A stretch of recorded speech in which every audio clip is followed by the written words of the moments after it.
Buenos días a todos y a todas. El día de hoy, 10 de octubre, es el aniversario de Guadalupe Victoria como presidente, primer presidente de México, después de Iturbide, que decide hacer un régimen monárquico.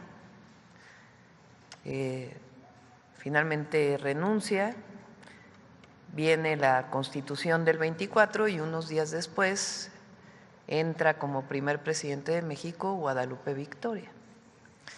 Por eso el día de hoy en la tarde vamos a tener una celebración, es un día muy importante porque son realmente 200 años de la República y vamos a tener una celebración en el Zócalo, sobre todo con niños y niñas, para recuperar esta fecha histórica.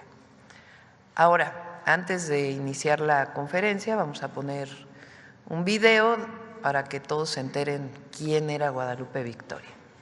Bueno, eso es lo primero. Después nos van a aclarar Ernestina y el exministro, el ministro Saldívar, sobre esto que se mencionó ayer y que ha estado en estos días, de si tiene problemas la reforma al Poder Judicial, la reforma constitucional. Se va a explicar por qué no tiene ningún problema y por qué es totalmente válida. Y después Jesús Esteva, secretario de Infraestructura, Comunicaciones y Transportes, nos va a presentar el programa Bachetón. Es un programa que teníamos en la Ciudad de México que era para tapar baches.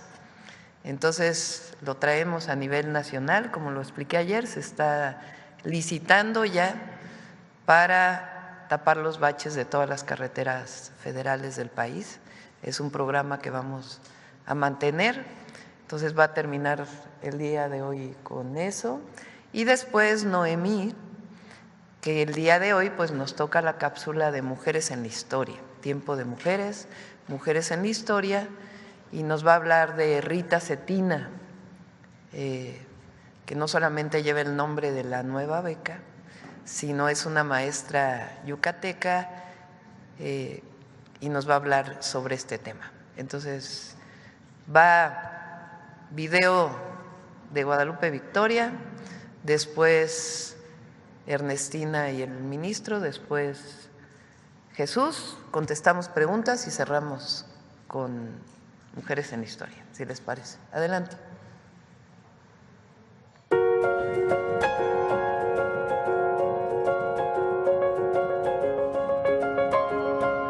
Se llamaba José Ramón Miguel Adauto Fernández y Félix. Con un nombre así se entiende claramente por qué elegirá el nombre mucho más corto, mucho más sonoro y mucho más claro de Guadalupe Victoria. Guadalupe Victoria va a estar en todas las grandes campañas de Morelos. Va a estar en el sitio de Cuautla, que es una de las batallas de supervivencias y tenacidad más grande en la historia de la independencia. Va a estar en la toma de Oaxaca.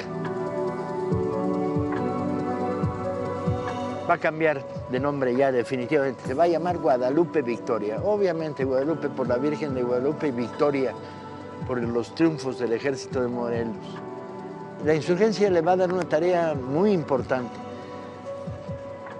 dirigir a los combatientes el tránsito entre Veracruz y la Ciudad de México. Se suma al ejército trigarante y junto con Guerrero e Iturbide entran a la Ciudad de México en triunfo en lo que sería la primera consecución de la independencia. Cuando Iturbide transforma la independencia en imperio, Guadalupe Victoria no le queda de otra que empezar a conspirar para tirar la falsa salida de la independencia.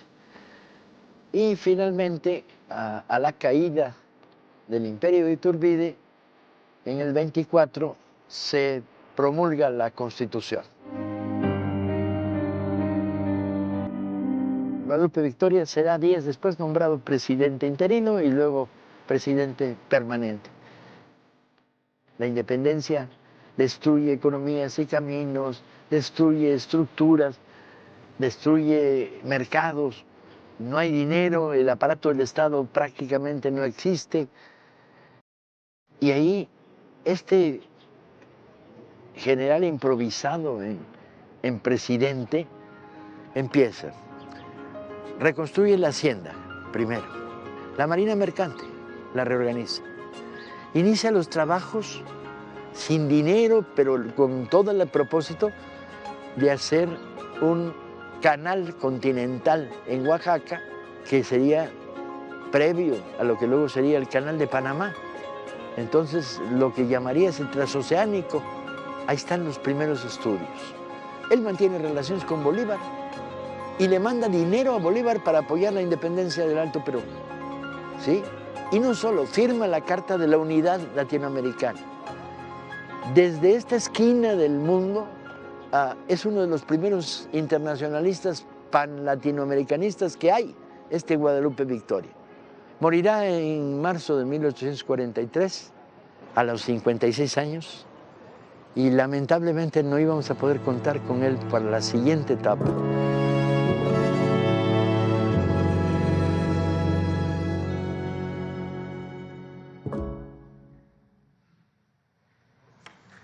Adelante, Ernestina. Gracias a Paco Taibo.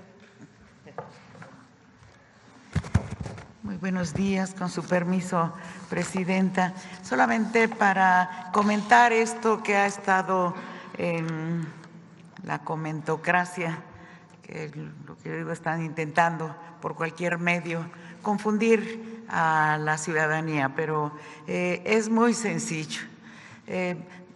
Hay mucha teoría, mucha doctrina, es una cosa que se llama antinomia, que sucede en todos los países, en muchas de las leyes, y que tiene salida, una salida jurídica que permite tener claridad. Aquí está muy claro el artículo 94.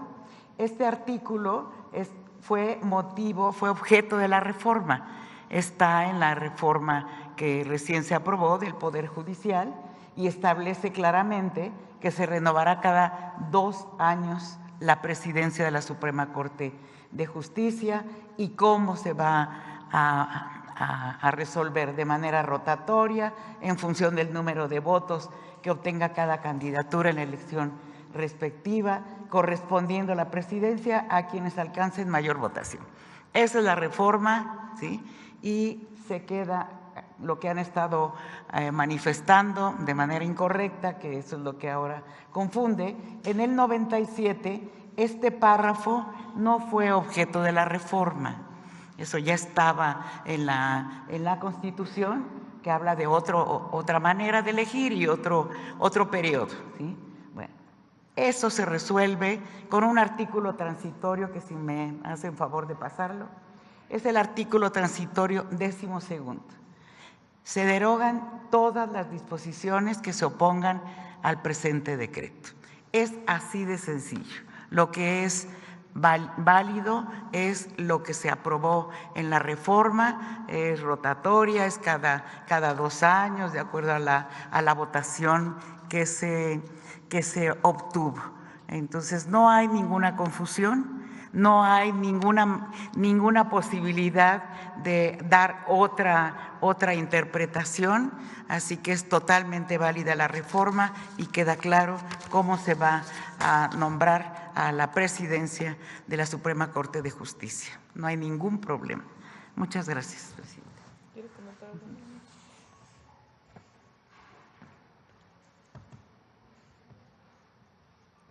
Con su permiso, Presidenta. Buenos días. La consejera ha explicado con toda claridad este aparente problema de la reforma, que no lo es. Insisto en algo que ella dijo: este tipo de antinomias o aparentes contradicciones cuando hay una reforma, sobre todo una reforma tan importante, son frecuentes no solo en México, en cualquier país del mundo, y para resolverlos hay dos maneras. Una forma legislativa, como la que se tomó en la reforma constitucional, donde claramente se establece que todas las disposiciones contrarias al decreto de reforma se derogan. Y otra es también un criterio interpretativo. Las dos normas, la que establece que la presidencia de la Corte se va a elegir de manera rotativa de acuerdo al número de votos, y el artículo que prevé que es cada 4 años, resuelven la misma problemática. Sin embargo, la regla de 2 años viene de la reforma constitucional reciente y el otro precepto deriva de la reforma judicial de 1994. Consecuentemente, ley posterior deroga a ley anterior. El artículo que establece que la presidencia de la Corte es cada 4 años, aunque formalmente esté en la Constitución, ya no es Constitución, se encuentra derogado. Consecuentemente, no es necesario hacer ningún ajuste y la reforma judicial previó la posibilidad de cualquier conflicto con el artículo transitorio. Muchas gracias. Gracias, presidente.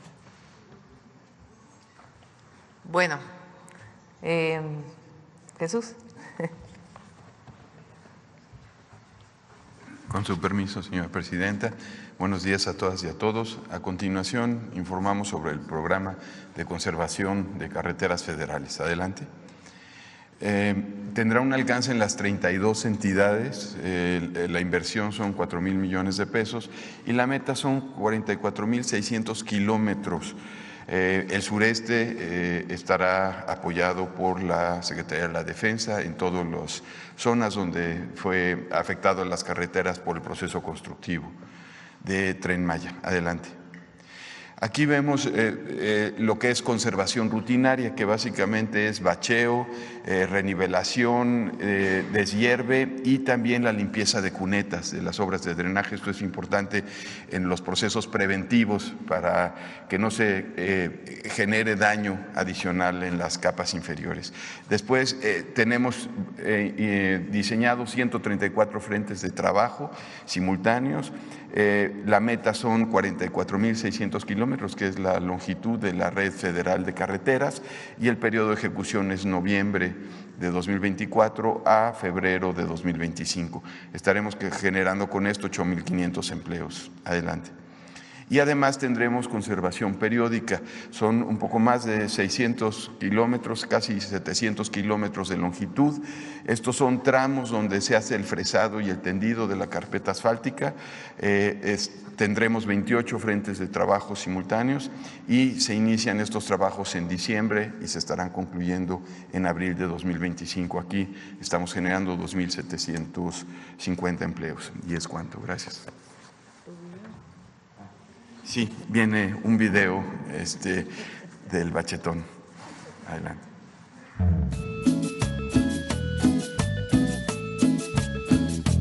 Bachetón, bachetón, es por un México mejor. Bachetón, bachetón, es por un México mejor. Ya iniciamos en noviembre 2024 y terminamos en febrero 2025. En las 32 entidades muchos kilómetros haremos. 44,000. Bachetón, bachetón, es por una nación mejor. Bachetón, bachetón, es por una nación mejor. La solución está aquí en corto, porque este México es de todos. De todos nosotros. Habrá más de 8,000 empleos. Para los baches no hay pretexto. Ya no hay pretextos. Bachetón, bachetón, es por una nación mejor. Bachetón, bachetón, es por un México mejor. Bachetón, bachetón, es por una nación mejor. Bachetón, bachetón, es por... Como saben, cuando se hacen encuestas por parte de INEGI, cuando se pregunta cuál es el problema que más afecta a la ciudadanía, el primer punto que sale son baches. Entonces, por supuesto, Hay una parte que le corresponde a los municipios, otra le corresponde a los estados de la República, lo que le corresponde principalmente al Gobierno de México, al Gobierno federal, son las carreteras federales. Entonces iniciamos, ya salieron las licitaciones y afortunadamente el presidente López Obrador nos dejó finanzas muy sanas, nos dejó ahorro, entre otros, y va a cerrar muy bien el gobierno, y entonces decidimos utilizar estos 4,000 millones de pesos para este programa Bachetón, para tapar los baches de las carreteras federales. Y después viene una mejora también que inicia en diciembre, adicional al bachetón de las carreteras federales. Bueno, ahora sí iniciamos con preguntas. Gracias a Paco Ignacio Taibo por la explicación. Iniciamos con preguntas. A ver, acá, ¿verdad? A ver, aquí a la compañera y luego vamos. Gracias, Presidenta. Muy buenos días a todas y a todos. Liliana Noble de Pulso Saludable. Presidenta, yo la conocí a usted en el 2018, 19 más o menos, cuando usted convocaba a los ciudadanos a que participáramos en los tequios. Y yo me uní con un compañero para hacer labor social. Yo recuerdo que acudíamos a todos los fines de semana, prácticamente creo que todas las alcaldías, y en algunas ocasiones me acerqué a usted para preguntarle de esta labor social que yo considero que es muy importante, y me decía en aquel entonces que era una forma de dejarle una señalización a esos sitios, así te lo dejo, pero ahora tú continúa y síguelo manteniendo en estas condiciones. Yo quisiera preguntarle si está pensando en reactivar los tequios porque se suspendieron porque sobrevino la pandemia, y quisiera saber si ha pensado en reactivar los tequios, pero no solamente que se quedan en un tema de la ciudad, sino a nivel nacional, si ha pensado platicar con los gobernadores para que esto se reactive. Pienso que es una labor muy importante en donde todos los ciudadanos podemos hacer algo por nuestra calle, por nuestra colonia, y esto pudiera ayudar a limpiar. Por ejemplo, ahora tenemos un problema muy serio con las inundaciones y en parte somos responsables porque no tenemos esta conciencia de dejar en donde debemos la basura. ¿Qué hay al respecto, Presidenta? Gracias. Sí, bueno, el tequio viene de los pueblos originarios y se sigue realizando principalmente en los pueblos de Oaxaca. Es una gran acción comunitaria que se realiza en los pueblos, principalmente de Oaxaca, con el objetivo de aportar trabajo voluntario para beneficio de la comunidad. Yo creo que muy pocos pueblos en el mundo tienen esto, y es parte de lo que el presidente López Obrador está escribiendo ahora, que nos lo platicó antes de que dejara el gobierno durante varios meses, de que la grandeza cultural de México radica, entre otras profundas visiones, en esta visión comunitaria de ayudarnos los unos a los otros, que es parte de lo que recuperamos como el humanismo mexicano. En la Ciudad de México iniciamos, cuando fui jefa de gobierno, le llamábamos Sábado de Tequio. Entonces todos los servidores públicos salíamos a alguna actividad e invitábamos a la comunidad que se incorporara. Ahora, ¿en qué lo hemos planteado? Justamente en los municipios en donde se va a desarrollar el programa de prevención, de atención a las causas. El objetivo es que se va a desplegar el gobierno para atender casa por casa las necesidades de la gente en las comunidades, en los pueblos, en los municipios de mayor índice delictivo, para rescatar a los jóvenes y además incorporar a las comunidades alguna actividad diferente. Además, hay 1,500 servidores públicos en este momento en Acapulco haciendo tequio. A ver si por ahí hay fotos.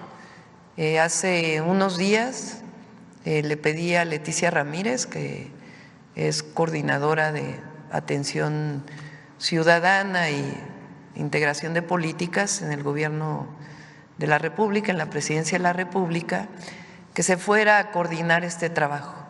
Entonces están participando, toda la Secretaría de Turismo está allá, desde la secretaria hasta los compañeros y compañeras de Secretaría de Turismo, apoyando a la ciudadanía, porque todavía hacía falta un trabajo de limpieza profunda en las viviendas. Está, Secretaría de Infraestructura, Comunicaciones y Transportes. Ayer le pedí a Mario Delgado que se fuera con un equipo para ayudar en la limpieza de las escuelas, para que todavía hay escuelas que no se regresa a clases, y es pues en realidad tequio en donde también participa la comunidad. Entonces en este momento hay tequio en Acapulco y es con el trabajo de los servidores públicos que nos vamos a apoyar a las comunidades. Gracias, Presidenta. Y como segunda pregunta quisiera conocer, habitualmente todos los años en octubre da inicio la Jornada Nacional de Vacunación. Normalmente era de la influenza, ahora con el advenimiento del COVID-19, también ya porque se conoce que son dos enfermedades estacionales, quisiera conocer si ya va a dar inicio a esta jornada a nivel nacional, de cuántos biológicos se estaría pensando y cuáles serían estos criterios para decidir quiénes sí serían acreedores a una vacuna, porque nos explicaban los expertos que entre la cuarta y quinta década más o menos no hay necesidad, a menos de que haya una comorbilidad, de tener la vacuna, y en las primeras décadas, como a partir de la sexta década, es obligada esta vacuna.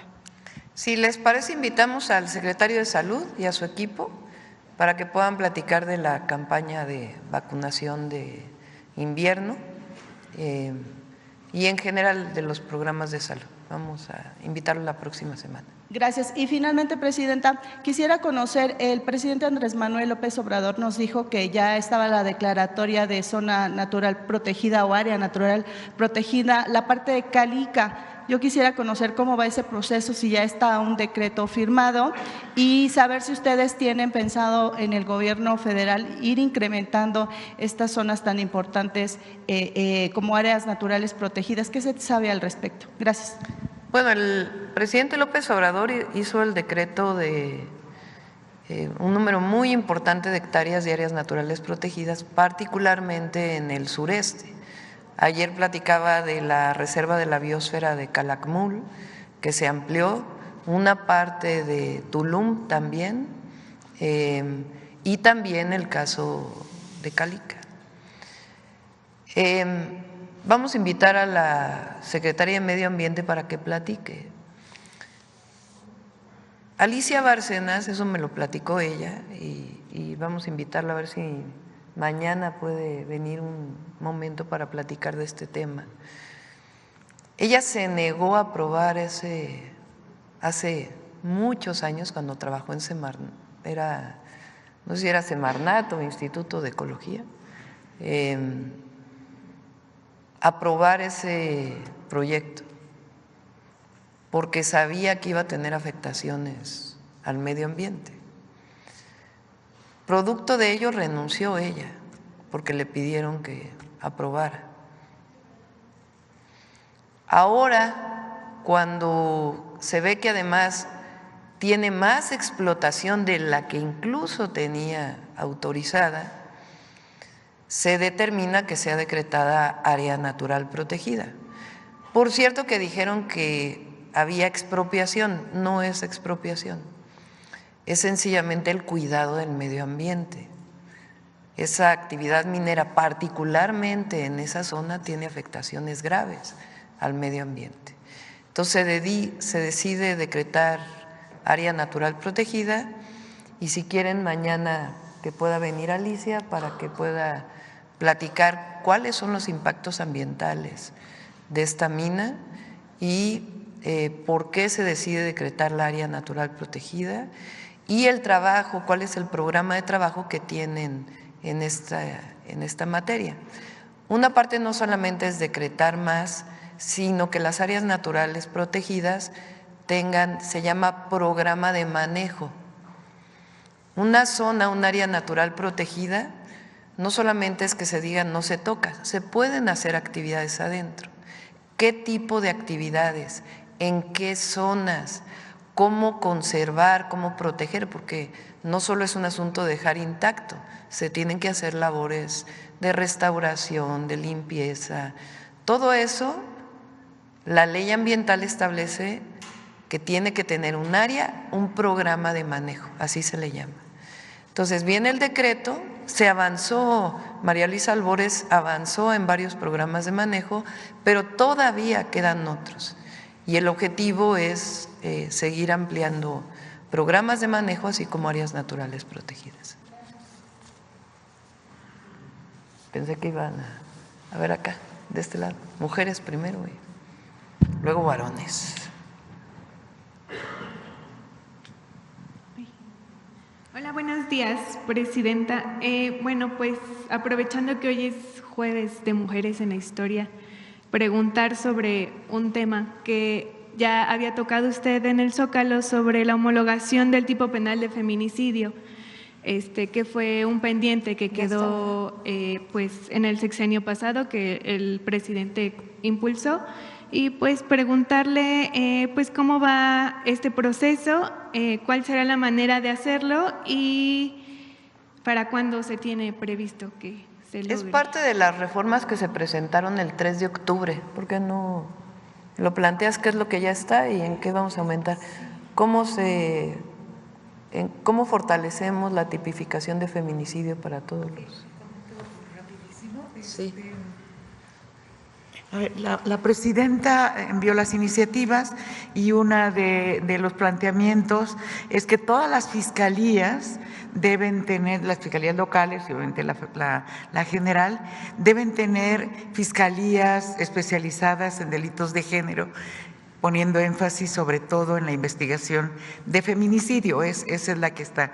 Los tipos penales de feminicidio son locales, entonces ahí está la posibilidad a través de la Conferencia Nacional de Procuración de Justicia, que se ha venido trabajando el tipo penal y que tiene que ver solamente con homologar las razones de género, porque en algunos estados hay unas, en otros hay otra y demás, pero se está trabajando y es la instrucción de la presidenta que se haga hay uno a nivel nacional, pero hay que tener la homologación en los locales y estamos trabajando en eso, lo tenemos muy presente. ¿Cuándo se tiene previsto que pudiera? El tipo penal está listo, estamos más bien trabajando para que los congresos adopten ese tipo penal a través de, no solamente de las fiscalías, sino con gobernadores y demás. Pero es una instrucción que dio la presidenta y se va a cumplir. Muy bien. Perdón, no me presenté, soy Jordana González de Ruido en la Red. ¿Cómo? Soy Jordana González de Ruido en la Red. No me había presentado, perdón. Muy bien. Y bueno, igual en el tema de mujeres… Vamos a revisar esto porque fue un compromiso que establecí en los 100 puntos. Ustedes recuerdan el caso del fiscal de Morelos, que incluso de manera muy valiente la fiscal general de justicia de la Ciudad de México, Ernestina Godoy, incluso presentó una denuncia penal contra el fiscal por falsificación en el caso de un feminicidio. Y parte del problema es que en algunas fiscalías estatales, cuando hay la muerte, ¿qué quiere decir feminicidio? A diferencia de homicidio de una mujer. Feminicidio quiere decir que el motivo del que comete este delito tiene que ver con que la víctima es mujer. Es decir, el feminicidio tiene que ver con el asesinato por ser mujer, es un crimen de odio. ¿Qué es lo que ocurre muchas veces cuando existen estos homicidios? Las fiscalías estatales, porque el homicidio y el feminicidio es un delito del fuero común. ¿Quién lo investiga? Las fiscalías estatales y los tribunales estatales, superiores de justicia estatal, es quien emite una orden de aprehensión a partir de lo que solicita una fiscalía. ¿Qué es lo que ha ocurrido en los últimos años o desde que se tipifica el feminicidio? Es que quieren esconder el feminicidio. Nos tocó, por ejemplo, uno de los casos más dolorosos cuando entramos al gobierno de la ciudad, fue el caso de una chica que fue asesinada, un feminicidio que ocurrió en la Universidad Nacional. Y se había tipificado por el entonces fiscal como suicidio. Fue el mismo caso que aparece en otros casos de feminicidios, como si la mujer hubiera decidido por sí misma matarse. O en otros casos es que estaba alcoholizada y murió por broncoaspiración, como el caso de Morelos que comento. Entonces, ¿cuál es el objetivo? El feminicidio es, digamos, el crimen extremo contra una mujer como crimen de odio, de discriminación. Entonces, lo que queremos es que la muerte violenta de una mujer siempre sea catalogada como feminicidio y se investigue como tal. Si en la investigación se ve que fue otro motivo, entonces se desecha feminicidio. Pero el objetivo es que se catalogue como feminicidio para investigarse como tal en el caso de la muerte violenta de una mujer. Entonces, ya hay una parte de lo que enviamos, si es necesario enviar más, vamos a enviar más, porque el objetivo es que no haya, el objetivo es erradicar la discriminación de cualquier forma en nuestro país. Pero evidentemente cuando hay crímenes de odio asociados a discriminación, pues todavía queremos mayor erradicación de ello. En la ciudad también la mayor parte de los feminicidios lamentablemente se cometen por personas cercanas a la mujer, pareja, expareja, lamentablemente, no siempre, pero muchas veces ocurre. Entonces, por eso nuestro proyecto de apoyo a las mujeres tiene que ver con una parte preventiva de que si una mujer vive una situación de violencia, el Estado, el gobierno la pueda apoyar para interrumpir ese ciclo de violencia. Y en caso de que llegue el feminicidio, que no haya impunidad. Gracias. Y bueno, en el mismo tema sobre violencia de género, saber si también su gobierno buscará que se tipifique el tipo penal de transfeminicidio, ya que solo en 2 entidades de la República está tipificado. En general también es estatal, porque es un delito del fuero común y se legisla en los códigos locales. Pero vamos a ver de qué manera puede también orientarse desde la Federación.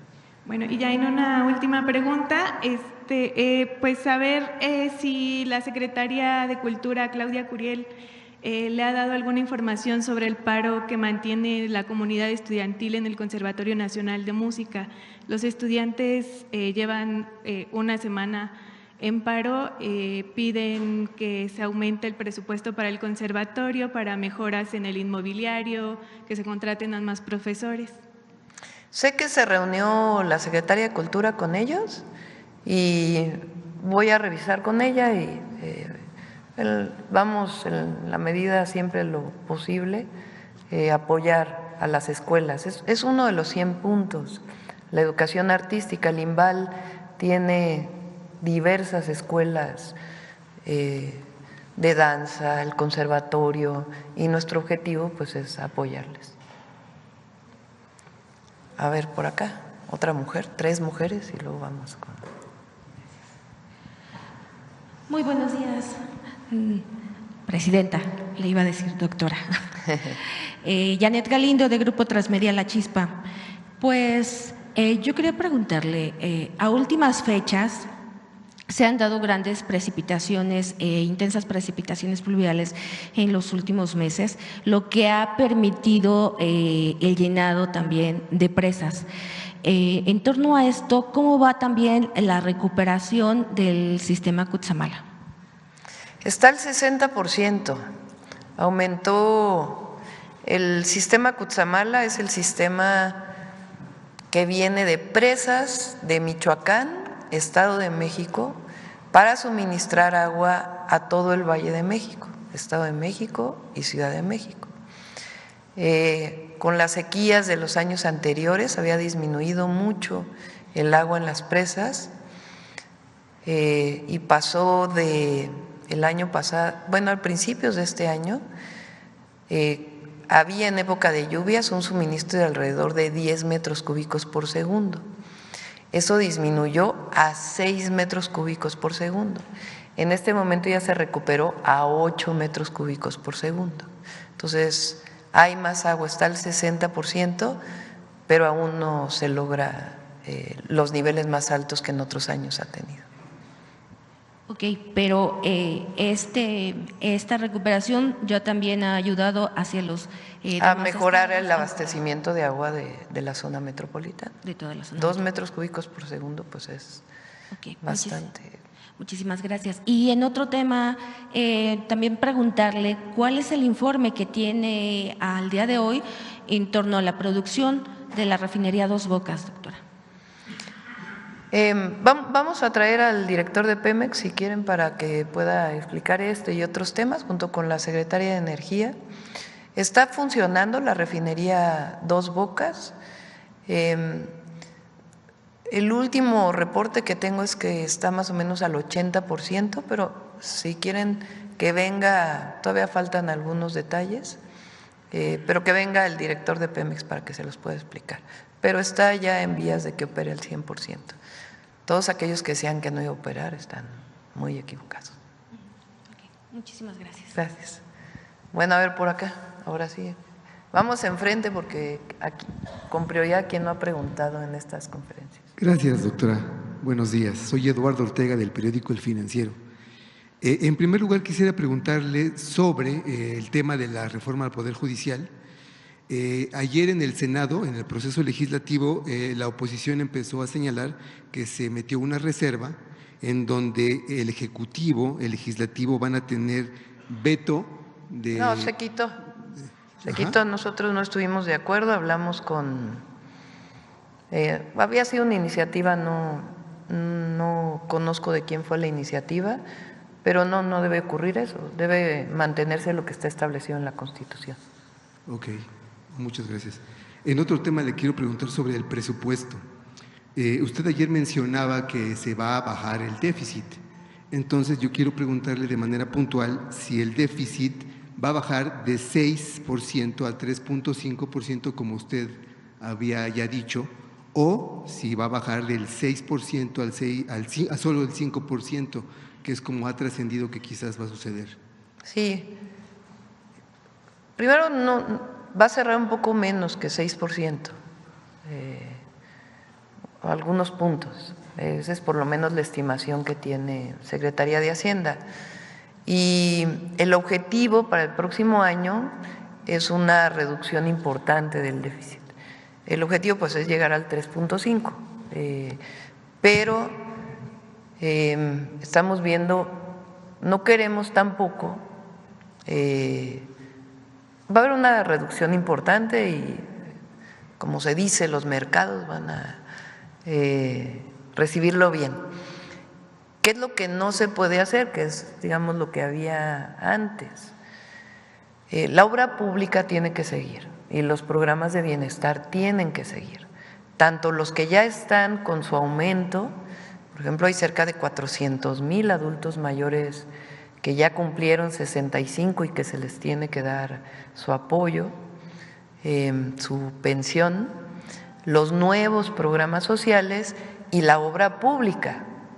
La obra pública, como ya se demostró con el presidente López Obrador, con la Cuarta Transformación, con este nuevo modelo de desarrollo del país, cuando hay obra pública se potencia la obra privada, la inversión privada, y además se generan empleos, que es muy importante.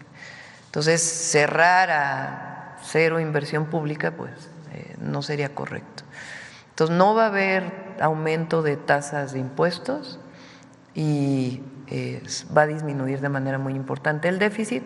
El objetivo es llegar a 3.5 y si no, rondaría sobre ese porcentaje. ¿Usted descarta una crisis fiscal, como se menciona? ¿Perdón? ¿Usted descartaría una crisis fiscal? No, cero, nada. Hay recursos en la tesorería y no hay problema. Tuvimos una reunión el lunes y está cerrando bien el gobierno. Finalmente, doctora, usted ha dicho que quiere convertir a México en una potencia científica.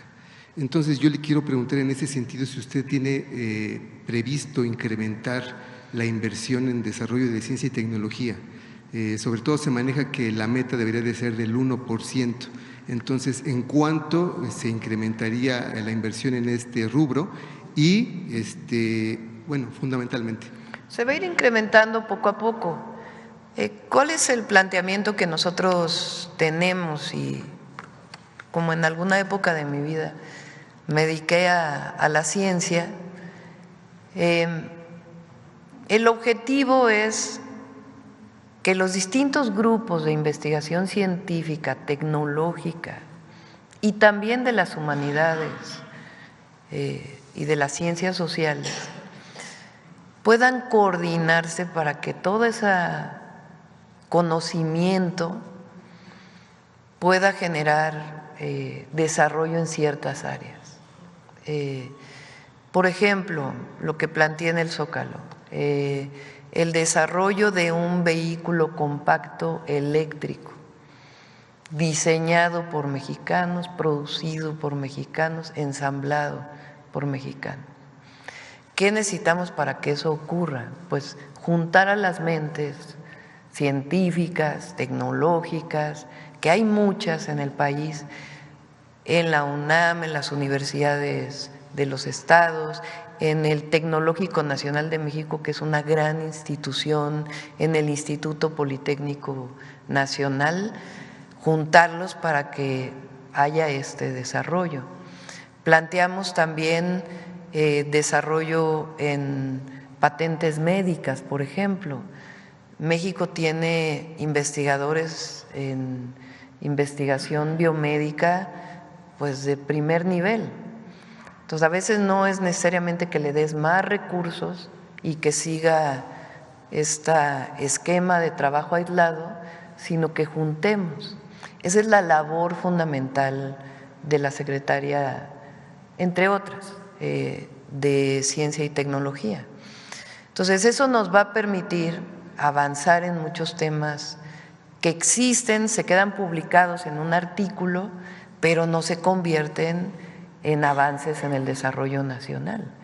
Y nadie le pide nada a los mexicanos y mexicanas. Los mexicanos y el pueblo de México es el pueblo, si no el más, de los más trabajadores del mundo. Y los investigadores nacionales, los ingenieros, ingenieras, bueno, ingeniería estructural, que aquí Jesús es experto, su padre, un hombre reconocido internacionalmente como ingeniero estructural del Instituto de Ingeniería, es reconocidos los ingenieros estructuralistas, se dice, ¿verdad?, en todo el mundo. Son la mejor carrera reconocida internacionalmente de ingeniería en estructuras o posgrado, está en nuestro país. Entonces, lo que queremos es que toda esa maravilla que es realmente nuestra gente, pues se junte para poder producir. No solo es un asunto de recursos, es un asunto de cómo nos organizamos para que todo ese conocimiento y ese desarrollo que viene de tiempos ancestrales, aunque a algunos no les guste reconocerlo. La numeración maya es única. El 0 es lo que te permite poner 10 o 20. La maya era de 12 en 12. Es una innovación que no existía prácticamente en ningún lugar del mundo. Los números romanos, como los conocemos, sumar en números romanos es complicadísimo. La aritmética de los números romanos es complicadísima. En cambio, los mayas tenían un desarrollo matemático mucho más. La chinampa es una forma de producción sustentable que no había en ningún otro lugar del mundo. Si recuperamos esos conocimientos, el impulso del desarrollo científico, tecnológico que ya existe en las mentes mexicanas, pues vamos a avanzar mucho más en el desarrollo nacional. Por supuesto que también se compra tecnología y hay transferencias tecnológicas, no se trata de cerrarnos, pero ¿por qué no darnos la oportunidad de impulsar la innovación y el desarrollo tecnológico y también de las humanidades y las ciencias sociales? ¿A quién más? A ver aquí. Perdón, ahí voy. Buenos días, Presidenta. Jesús Pérez de Revolución 3.0. A propósito de tapar baches, ayer trascendió que el Consejo de la Judicatura Federal aprobó entregar las listas de los juzgadores al Senado y así iniciar el proceso de selección y elección para rumbo al 2025. Le pregunto, Presidenta, ¿esto es optimista? ¿Cree que esto podría ser el inicio de una solución a la disputa entre poderes? Y si esto también puede ser resultado de la reunión entre el presidente del Senado, Gerardo Fernández Noroña, y la ministra presidenta Norma Piña, ¿esto abriría la posibilidad de que usted se pueda reunir con la Corte? No me voy a reunir con la Corte. La secretaria de Gobernación, en todo caso, tiene la atribución para reunirse con cualquier poder o a resolver cualquier asunto que tenga que ver con la gobernabilidad de nuestro país. Les voy a decir los hechos y ustedes dan las interpretaciones. En el Consejo de la Judicatura quedó la votación 4-3 por primera vez a favor de que se entreguen las listas. Hubo 3 miembros del Consejo de la Judicatura que votaron en contra de que se entregara la información que constitucionalmente deben de entregar. 2, ayer aceptó la Corte, se llama recursos de inconstitucionalidad o controversias, ¿cómo se dice, ministro? Acciones de inconstitucionalidad de partidos políticos.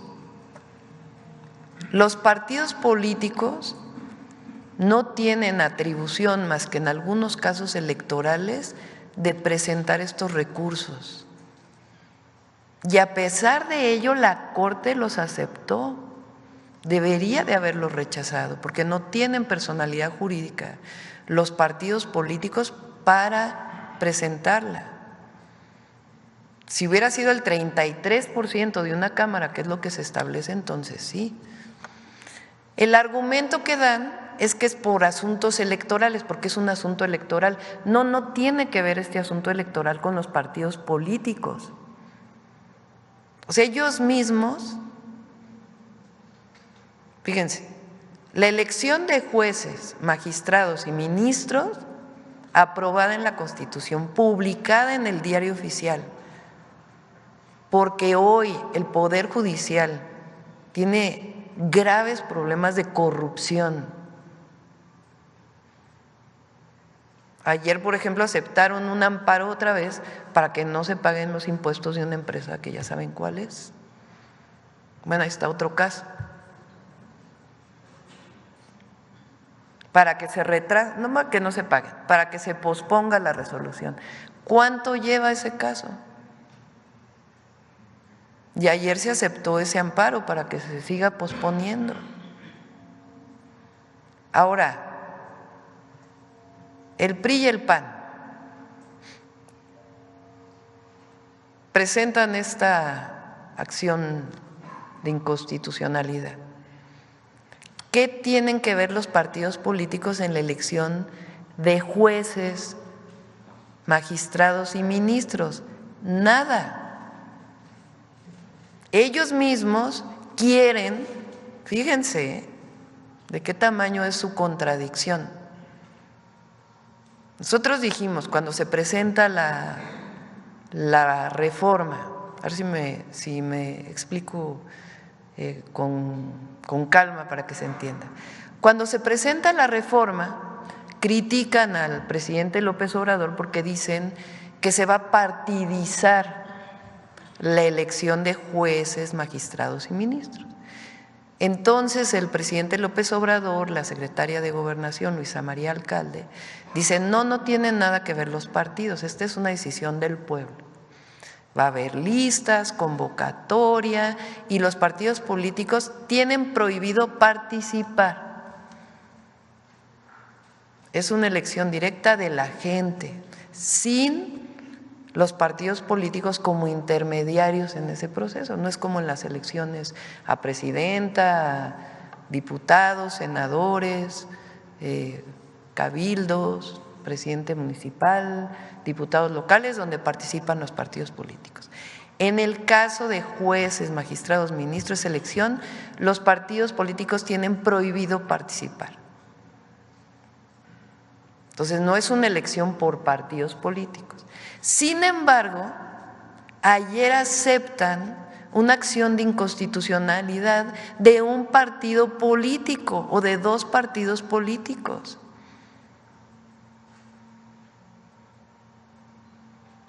Entonces, así de que digan, bueno, que no. Entonces, el llamado es que acepten que ya hay una reforma constitucional, que no va a haber retroceso en la elección de jueces, magistrados y ministros, por una razón, porque es una decisión del pueblo de México. Para seguir hablando bien de la Corte, ayer la segunda sala también aprobó un proyecto del ministro Alberto Pérez Dayán, donde se limitan las facultades de la UIF, particularmente para bloquear cuentas ligadas a la delincuencia organizada. Uno de los interesados, el exgobernador de Tamaulipas, Cabeza de Vaca, fue el que promovió este recurso a través de su abogado. ¿Qué opinión le merece que, por cierto, la ministra Lenia Batres advirtió que beneficiaría precisamente a figuras como Cabeza de Vaca? Lo estamos revisando. Les pedí hoy justamente a la consejera jurídica, al doctor Saldívar, que analicemos cuáles son las implicaciones, o sea, exactamente a qué se refiere esta resolución y cuáles son las implicaciones, porque tiene que ver con lavado de dinero en el extranjero. Entonces, lo vamos a revisar antes de poderles dar nuestra opinión y ya que tengamos una revisión clara, que se pueda explicar claramente, se los planteamos aquí en la conferencia. Finalmente, Presidenta, ayer se aprobaron los cambios en el Congreso de la Unión a la Constitución, a los artículos 25, 27 y 28 en materia de soberanía energética. Me gustaría conocer su opinión porque para uno se trataría como una renacionalización, es decir, en positivo, de Pemex y CFE, fortalecimiento, pero hay ya voces típicas de la iniciativa privada que hablan de competencia desleal y de un monopolio público. Sí. Primero, felicitar a los diputados por haber aprobado esta reforma constitucional. En parte sí es revertir una parte de la reforma del 2013. Ayer lo explicamos. Las empresas públicas, Comisión Federal de Electricidad y Pemex, fueron creadas por dos objetivos principales: la soberanía energética de México y el poder dar electricidad, gasolinas, diésel, todos los derivados del petróleo accesibles a la población.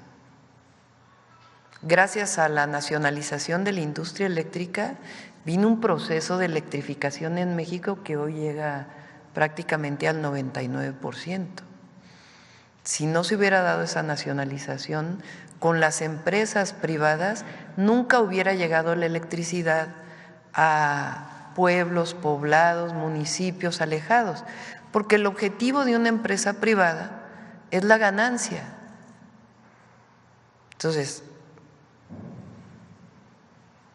ese objetivo no necesariamente es el de brindar servicio público. Viene un proceso de reformas en el caso eléctrico desde 1992 con Salinas de Gortari hasta la reforma del 2013 que finalmente logran cambiar la Constitución. Ahí se abre un mercado eléctrico y cambian las empresas públicas a ser empresas productivas. Nadie dice que las empresas públicas no deban ser productivas, deben ser eficientes, productivas, que no haya la corrupción que había en la época principalmente el periodo neoliberal, pero antes también. Entonces, claro que tienen que ser productivas, eficientes, pero tienen una función. Su función no es la competencia con las empresas privadas, su función es la soberanía energética y que haya combustibles y electricidad accesible al pueblo de México. Entonces, pasan de empresas productivas a empresas públicas. Sí se revierte una parte de la reforma del 2013 y eso es benéfico para México. Ahora, ¿qué pasa con el mercado eléctrico que se aprobó en el 2013? Continúa. ¿Con qué característica? 46% de la generación. Entonces, sí se permite la inversión privada, sí sigue el mercado, pero se da la característica de que si la generación de CFE pasa del 50%, no se considera monopolio. Entonces, al pueblo de México esto es muy bueno.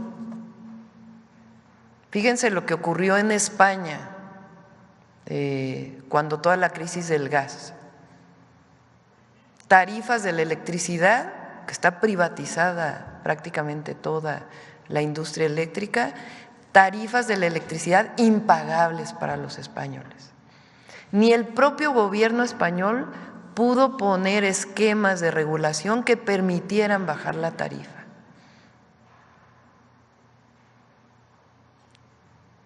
¿Qué hacen todos los países del mundo? Y eso está en todas las reglas de cualquier país. La soberanía del país depende en mucho, porque nuestra economía depende de la energía, de que tengamos la capacidad de generar la energía en nuestro país. ¿Cómo? Con Comisión Federal de Electricidad sólida, fuerte, y también la inversión privada. Entonces, ¿qué le pedí para que no haya preocupación en el sector privado? Por supuesto que es algo que veníamos trabajando, lo dijimos en campaña, no es algo nuevo, que haya una mesa de trabajo para que se entienda cómo pueden participar, en dónde pueden participar. Todos los contratos que había con CFE, todos son respetados, no tiene ningún problema lo que existe actualmente. Hay una serie de amparos que vienen de años pasados de este modelo de autoabasto que muchas veces presentó aquí el presidente López Obrador, que como algunas tiendas compran electricidad muy baja, que no tiene nada que ver con el mercado eléctrico, y también con ellos nos vamos a sentar en mesas para platicar. Pero somos la cuarta transformación Y eso significa hacerle caso al pueblo y recuperar un modelo que no es o más bien generar un modelo, porque no es recuperar, sino un modelo de desarrollo que ha dado resultados a los privados y al pueblo de México. Entonces es muy buena esta reforma y no tienen de qué preocuparse los generadores. Ahora sí, hay un grupo que es hasta un tema ideológico, en donde lo que piensan es que lo público es ineficiente per se, o que todo lo público no es derecho, sino debería ser una mercancía, hasta la educación o la salud. Nosotros creemos en los derechos del pueblo de México, el acceso a la educación, a la salud, a la vivienda, y también en la soberanía energética y también en la inversión privada. También creemos en ello, que es importante y benéfico para el país, bajo estas condiciones que se plantean. ¿Quién más por acá? A ver, aquí. Es una pregunta a favor, ¿se puede? Presidenta, usted debe ir al foro de la cumbre climática de Bakú en Azerbaiyán, porque de acuerdo con el semanario Der Spiegel, solamente Margaret Thatcher y la ex canciller Angela Merkel, que estudió química cuántica, y la señora Thatcher estudió investigación en química, tienen una visión general de lo que enfrenta el planeta a propósito del cambio climático. Y Der Spiegel hace alusión a su caso como investigadora en ingeniería climática. ¿Asistirá o no? ¿Pedirá permiso al Congreso para viajar a Bakú, Azerbaiyán? Porque ahí se le requiere. Este es el primer punto. El segundo punto es que la gobernadora electa de Veracruz se ha pronunciado, ella también ingeniero, por activar… Ingeniera, sí, correcto. Se ha pronunciado por activar la tercera planta nucleoeléctrica en Veracruz. ¿Cree usted que, dado que la energía nuclear es menos sucia que la tradicional, haya condiciones para que en Veracruz se cree una tercera planta nucleoeléctrica? Y finalmente, Presidenta, en este sentido, ¿hay condiciones para que en su administración, dado que tiene usted mayoría calificada y tiene a expertos como el exministro de la Corte, que no se reeligió buscando a la presidencia y negó esa posibilidad, para reformar el artículo 27 constitucional y ser congruentes con la economía social, dado que los representantes de la economía social fueron quienes sufragaron más por usted en la pasada, me refiero a campesinos entre otros, en la pasada elección del 2 de junio? Sí, no creo que vaya a ir a la COP, va a ir la secretaria de Semarnat. Nosotros tenemos una tarea principal aquí en México. Lo que estoy valorando es si vamos a ir al G20, que es en noviembre. Pero como les decía, es el 20 de noviembre, tengo que estar en México por obvias razones. El 19 habíamos planteado, fíjense, hay muchísimo interés en inversión en México. Hoy leí una nota de un directivo de HSBC que dice: me siento muy optimista de todo el desarrollo que va a tener el país. Lo digo acá porque es el financiero. Y recientemente se han anunciado varias inversiones en México y, como lo dije, no tiene de qué preocuparse el inversionista nacional y extranjero, tiene todas las condiciones para desarrollar sus empresas, claro, que no impacten al medio ambiente o que tengan sus medidas de mitigación, que sea, si son grandes demandantes de agua, que no sea donde hay escasez de agua, etcétera, etcétera. Bueno, entonces el 20 de noviembre tengo que estar aquí, el 19 viene el primer ministro de Alemania con empresarios de Alemania, porque están muy interesados en invertir en México. Como les dije, el 15 también de este mes hay un encuentro con empresarios de Estados Unidos. Y justo en esas fechas, 18, 19 y 20, es el G20. Entonces, tendríamos que ver si coincide ir un día o no, y si no, pues iría el canciller. Ahora, la tarea fundamental de un presidente y una presidenta es su país. Entonces, por supuesto que son importantes las relaciones internacionales, pero también para ello hay secretarios, secretarias que nos representan perfectamente. Entonces, eso es sobre la COP. Después, una tercera planta nucleoeléctrica. Sí. Fíjense que yo no soy muy pronuclear. Porque la nuclear también tiene otros impactos ambientales. No emite emisiones de gases de efecto invernadero que provocan el cambio climático, pero tiene sus riesgos. La planta de Laguna Verde en México opera muy bien y con los máximos estándares, pero por el momento no tenemos contemplado crecer con nuclear. Vamos a crecer la generación eléctrica con una parte de ciclos combinados de gas que ya iniciaron con el presidente López Obrador y que nos va a tocar inaugurarlos, y otra parte con fuentes renovables de energía. Ahí es donde vamos a impulsar mucho la generación pública y privada también, en ese marco del nuevo marco que se planteó desde que llegó la Cuarta Transformación. Y el último punto, condiciones ante una mayoría calificada en el Congreso para una… No tenemos pensado mayores modificaciones hasta este momento, no lo tenemos pensado. Por supuesto, ejidos y comunidades se les va a apoyar. Justo ayer tuve fíjense qué interesante, ayer tuve una reunión con SEDATU lleva la parte agraria.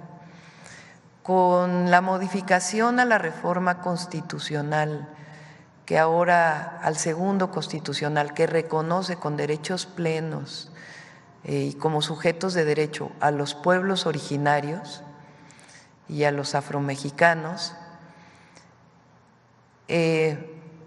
tenemos que abrir un nuevo esquema de propiedad, ¿verdad? Porque hasta ahora existe la propiedad agraria, social, la propiedad pública y la propiedad privada. Pero si un pueblo originario tiene derecho a la propiedad, entonces tenemos que hacer una serie de leyes secundarias que den esta característica y además pues que no se sobreponga sobre otras propiedades. Es interesante el caso de lo que se aprobó. Por ejemplo, el regreso de la tierra al pueblo yaqui fue principalmente a comunidad agraria, a las comunidades. La mayor parte de Oaxaca, que es donde más pueblos originarios hay en México, es propiedad social, comunal.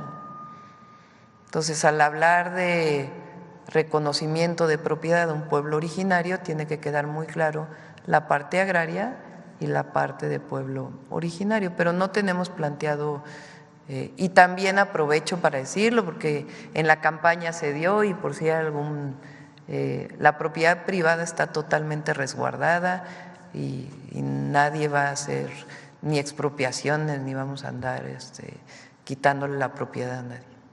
Iberdrola le debe a México 600 millones de dólares y por un litigio en el Poder Judicial finalmente, Presidenta, Iberdrola no ha pagado. ¿Cree que con el expertise del exministro, la doctora, también Iberdrola pueda restituir esa deuda que tiene con México, dado que el antiguo Poder Judicial le condonó ese pago de 600 millones de dólares, que se tenía que resolver en el 2024 o en el 2023? Tendría que revisar exactamente a qué te refieres. ¿Qué horas son? Ya merito. A ver aquí. Buenos días, doctora. Preguntarle, reiterando pues el tema de las reformas judiciales, usted antes de tomar posesión, pues les dio un mensaje a los diputados para que cuidaran el proceso legislativo, para que se cumplieran las normas y los tiempos, de manera que no lo pusiera en riesgo. Con este tema de la contraposición entre los artículos, ¿cómo lo toma usted? ¿Como un descuido o si tiene algún tipo de llamado a los diputados? Pues porque todavía tienen más reformas que sacar adelante, tanto las del presidente como las de usted. Esa sería la primera pregunta. No, lo hicieron. ¿Por qué me ponen otra vez el final de lo que explicó Ernestina y el ministro Saldívar? El transitorio.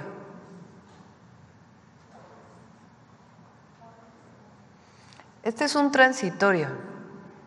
Si a lo mejor no hubiera sido considerado, se hubiera aplicado el otro criterio que mencionó el ministro, o sea, no tendría problema. Pero además está este transitorio, que dice que lo que es válido es lo que se aprobó de la reforma al Poder Judicial. Bueno, antes olvidé presentarme, Julia Bonilla del periódico La Razón. En otro tema, comenzó a circular una circular de la Secretaría de la Función Pública en donde se indica que se deben de suspender los procesos de contratación que se hicieron antes del 30 de septiembre para que se suspendan hasta que termine el año. Entonces, preguntarle primero a qué obedece esta medida y si esto se aplica a todas las secretarías del Gobierno federal. Sí, hay normalmente se cierra el presupuesto en un determinado momento para que ya no pueda haber nuevas contrataciones. Por ejemplo, esta nueva contratación que hace Comunicaciones y Transportes para el bacheo, pues tiene autorización.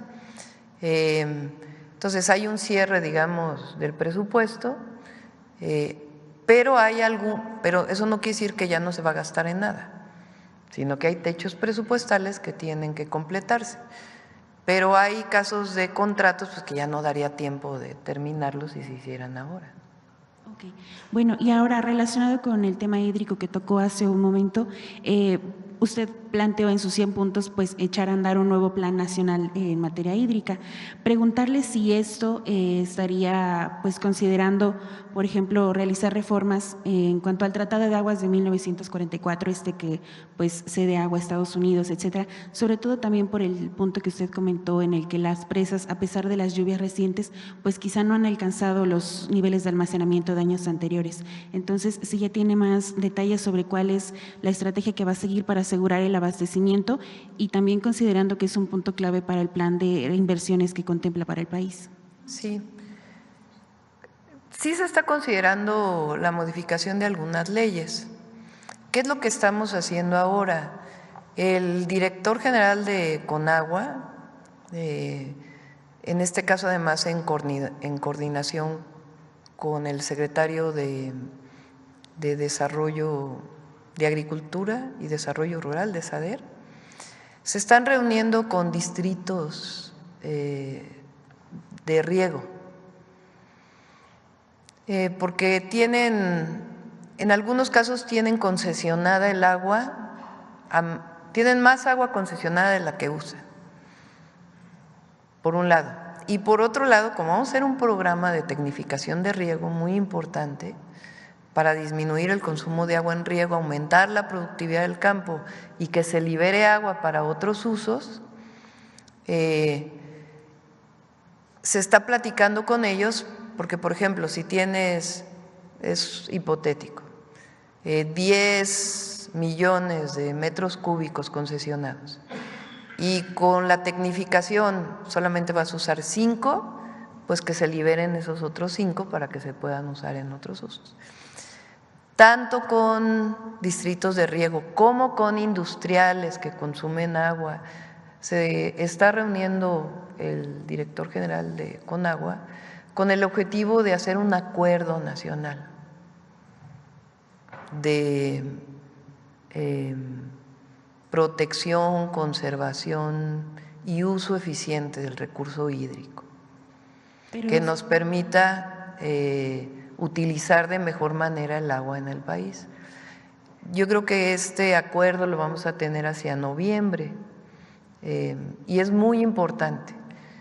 Y la idea es que se generen estos acuerdos que nos permitan usar de manera más eficiente el agua, además de obras estratégicas que vamos a desarrollar. Pero sí se plantearía el reformular este tratado que no, permite… el tratado no se tiene. Ese no se toca. No. Ok.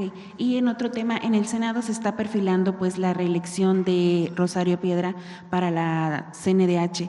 Esto se da en un contexto donde mismos trabajadores de la comisión pues se han manifestado inconformes con la administración, realizando diversos señalamientos en contra de la presidenta de la comisión. Pero bueno, ¿cuál es su comentario al respecto? Que decida el Senado. No voy a orientar hacia una u otra persona. Entiendo que en estos días se abre ya la convocatoria y que decidan las y los senadores. Ya por último, nada más, el tema del INAI, usted ayer comentaba que cuestionaba más bien si es necesaria una institución con la dimensión para procurar la transparencia. Ayer en una entrevista el comisionado presidente Adrián Alcalá pues puso sobre la mesa más disposición al diálogo, planteando desde él pues que la posibilidad de que el mismo instituto pueda tener una reducción en su estructura interna como una medida para considerarse para que no desaparezca este órgano autónomo. ¿Se ve viable la reducción o de plano es que se puede platicar? El problema es que tiene muchos problemas el INAI, aunque ayer en las redes y algunos del PRIAN manifestaron y otros comentócratas que queremos la opacidad y no, vamos a ser transparentes, pero tenemos nuestras reservas con el INAI y ahora no. Si quieren platicar con la secretaria de Gobernación, lo pueden hacer, no se cierra. Por cierto, ayer, no sé, a ver si está el video de cómo fue que, ya ven que ayer hablamos de, una compañera preguntó de lo que pasó ahí en el edificio del INAI. Ayer, salió en redes sociales, ¿no? ¿Sí lo tienen? Lo mandó… No, es el video de… Es un chico que va caminando solo. O sea, ayer rompieron el vidrio del edificio del INAI en la madrugada de ayer. Y salió en redes sociales un video de un chico que va caminando solo. Después me lo envió también el secretario de Seguridad de la Ciudad de México, Pablo Vázquez, porque están pues en las investigaciones y ya con la fiscalía. Es un chico solito que agarra una piedra, la levanta y rompe el vidrio.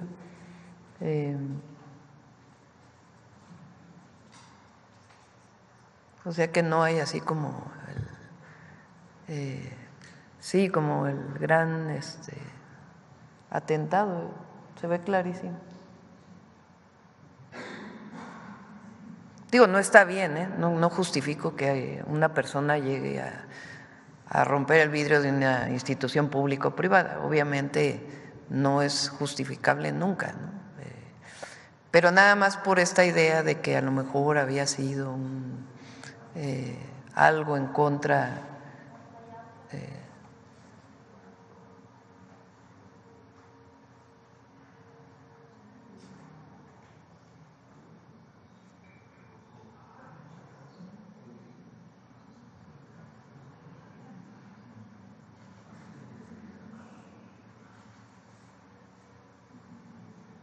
Eso fue lo que ocurrió, estaba en las redes ayer, pues eso fue lo que ocurrió y pues obviamente es condenable que esto ocurra, pero es un individuo que agarra una piedra y la rompe. Y la Fiscalía de la Ciudad de México está haciendo las investigaciones.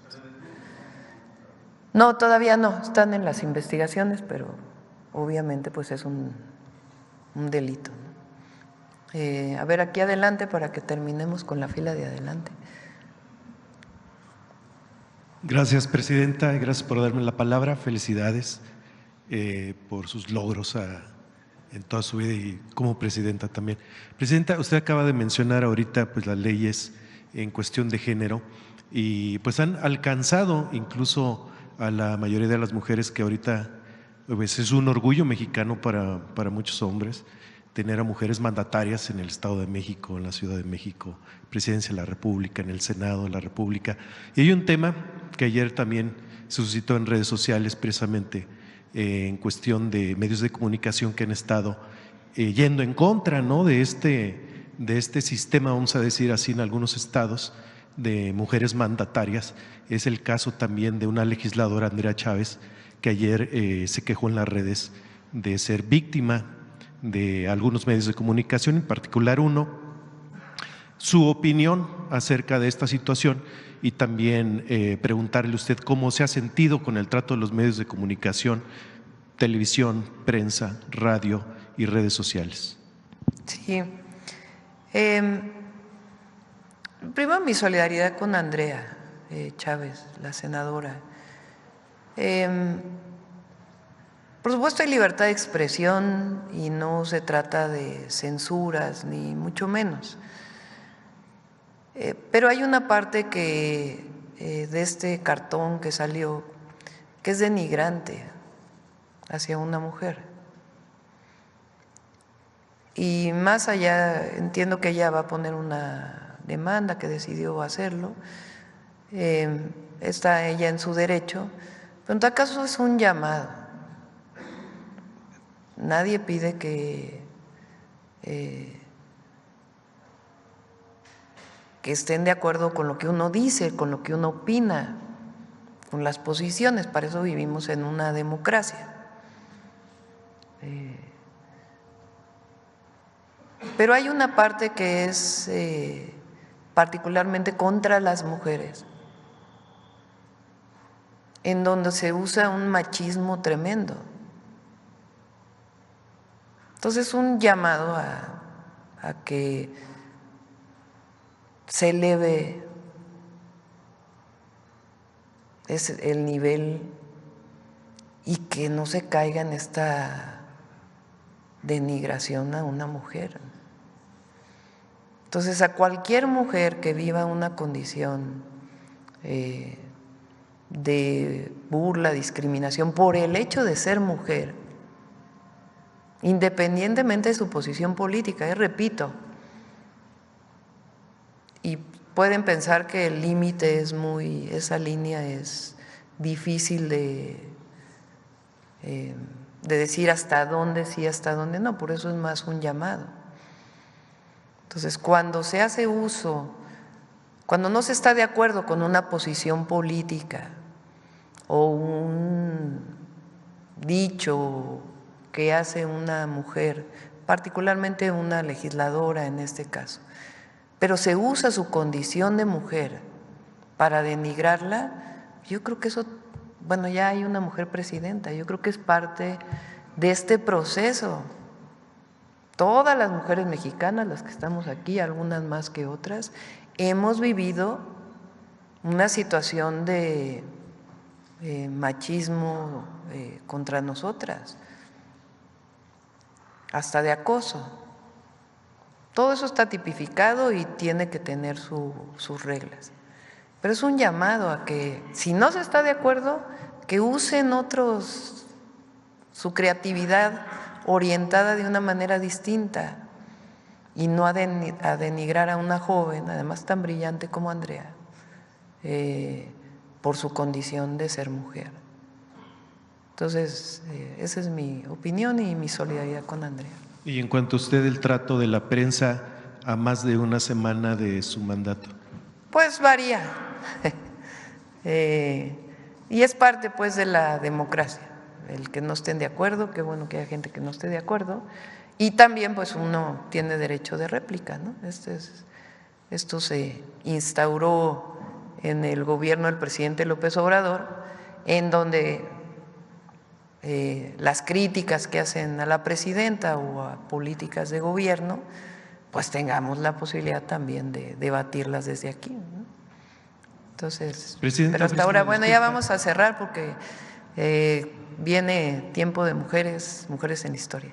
Una disculpa, mi nombre es Javier Pérez de HC. Como último tema, usted acaba de mencionar hace unos minutos que busca convertir o se busca convertir a México en una potencia en diferentes áreas, en este caso en el sector salud.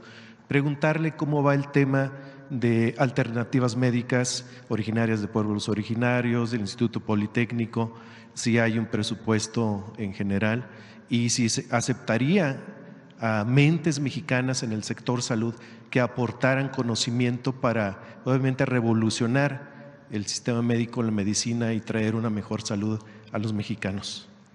Sí, el secretario de Salud y el equipo de salud que tenemos es realmente muy reconocido, nacional, internacionalmente, además con mucha sensibilidad social.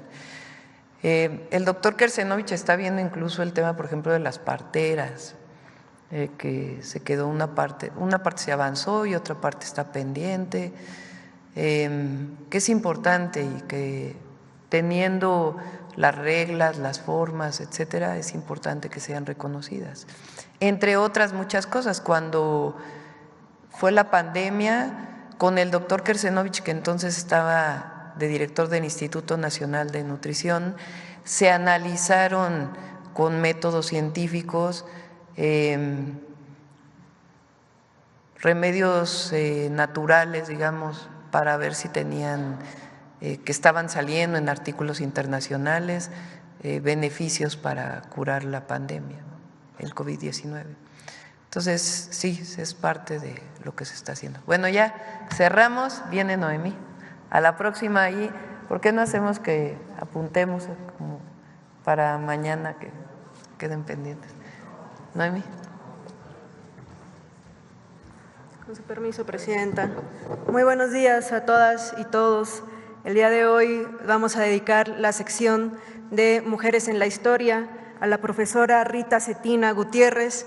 Seguro es un nombre que ustedes escucharon a lo largo de esta semana, porque es así como se va a llamar o lleva el nombre de las becas universales que se van a entregar a partir del siguiente año, iniciando con educación secundaria. Es un gran homenaje a la profesora Rita Cetina Gutiérrez, una profesora yucateca. ¿Cuál va a ser la importancia de reivindicar a las maestras en la historia de nuestro país? Nada más dimensionemos hoy día que de la matrícula de estudiantes normalistas, es aproximadamente 115,000 estudiantes, más de 80,000 son mujeres. Eso nos habla de la amplia cobertura que tienen las mujeres, particularmente en educación básica. 80%, más de 70%, según de acuerdo con el INEGI, son mujeres en educación básica. Es por eso que es muy importante que recuperemos a las maestras, a las referentes históricos que han consolidado el sistema educativo nacional y sobre todo en educación básica. ¿Quién va a ser una de ellas? Rita Cetina. ¿Por qué es tan importante? Ustedes pueden ver en las imágenes parte de la revista La Siempre Viva. Ubiquemos a Rita Cetina en Mérida a finales del siglo XIX, particularmente en 1870. Es una maestra que está poniendo en tela de juicio el que las mujeres no se estén educando en las ciencias.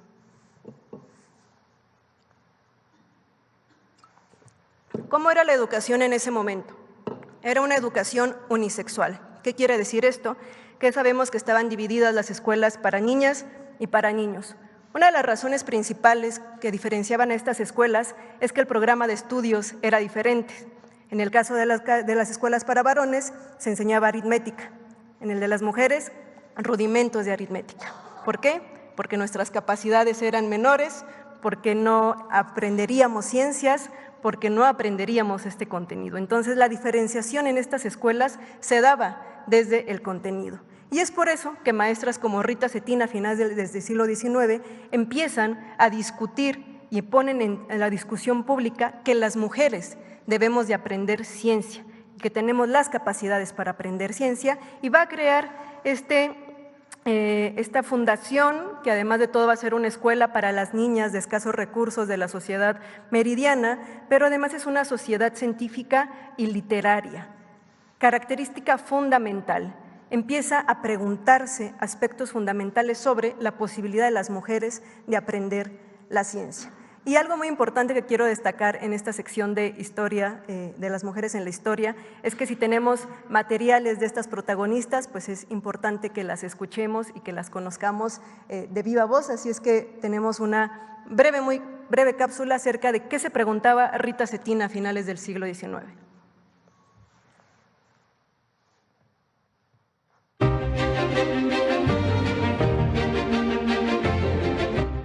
Al proponernos hoy trasladar al papel nuestras ideas acerca de un asunto tan importante como es el de la emancipación de la mujer, no tenemos más objeto que esclarecer más nuestras creencias sobre esta cuestión. ¿Por qué tenerla sumida en la ignorancia y emplearla solamente en el trabajo material? ¿Por qué no acercar a sus secos labios las bienhechoras aguas de la ciencia para que, apurándolas, pueda levantarse de la postración en que ha vivido tanto tiempo?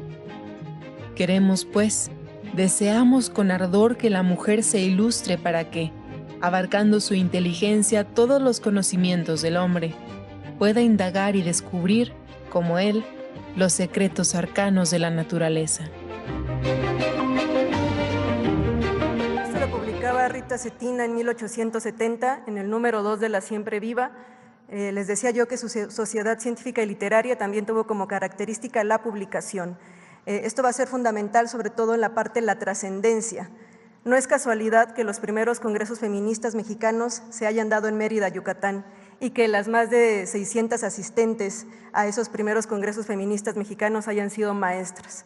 Tampoco es casualidad que en Yucatán tengamos a otras mujeres como Elvia Carrillo Puerto.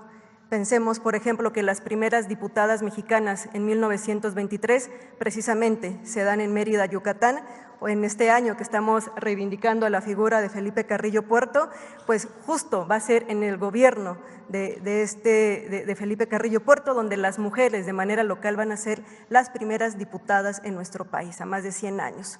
Otra característica muy importante es que la propia Elvia Carrillo Puerto, conocida como la monja roja del Mayab, va a reivindicar a Rita Cetina. La Liga Feminista va a llevar su nombre, es decir, las maestras yucatecas, las maestras que empiezan a consolidar una educación laica y que busque la emancipación de las mujeres, van a tener un punto fundamental en Mérida y les digo yo, va a tener una trascendencia muy importante porque no es casualidad que nuestras primeras diputadas se hayan dado en esta entidad federativa y la siguiente semana, el 17 de octubre precisamente, se van a cumplir 71 años de la reforma al artículo 34 que reconoce el derecho de las mujeres mexicanas a votar y ser votadas y hoy lo vemos con una realidad como es la primera presidenta mexicana. Así es que todo esto es una cadena, veamos la trascendencia, la importancia de cómo estas maestras mexicanas no solamente reivindican la educación, sino también una revolución social. 1916, mientras estaba gestando la revolución en nuestro país, estaban los primeros congresos feministas, también no lo dejemos de lado. Y para profundizar más en la participación, influencia, trascendencia de la profesora Rita Cetina Gutiérrez, les invito a consultar 2 libros que publicó el Instituto Nacional de Estudios Históricos de las Revoluciones de México. Es una colección de 3 tomos que se llama Las Maestras de México. El tomo 1 tiene una biografía de Rita Cetina escrita por la historiadora Lucrecia Infante Vargas y también el INER. Con sus descargas gratuitas pueden consultar su portal, tiene la biografía Rita Cetina, La Siempre Viva y el Instituto Literario de Niñas, una cuna del feminismo mexicano. Siempre lo he dicho, Yucatán es la cuna del feminismo en nuestro país y les invito a las y los maestros pues también empezar a tener nuestros referentes históricos. Estoy segura que Rita Cetina, así como en su momento Elvia Carrillo la reivindicó, las mujeres de hoy, las maestras de hoy y la presidenta están otra vez poniendo la discusión de estas mujeres de finales del siglo XIX al día de hoy. Muchas gracias, excelente día. Nada más con esto cierro. Noemí no solamente presenta esta sección, sino que es la subsecretaria de Educación Básica de la Secretaría de Educación Pública y es maestra. Muchas gracias a todos y a todas. ¿Perdón? Pues es agenda interna y varias reuniones internas y en la tarde a las 7 es este evento en el Zócalo. Mañana hay conferencia, en la tarde vamos a ir a Acapulco, a hacer una revisión de los impactos del huracán John en Acapulco.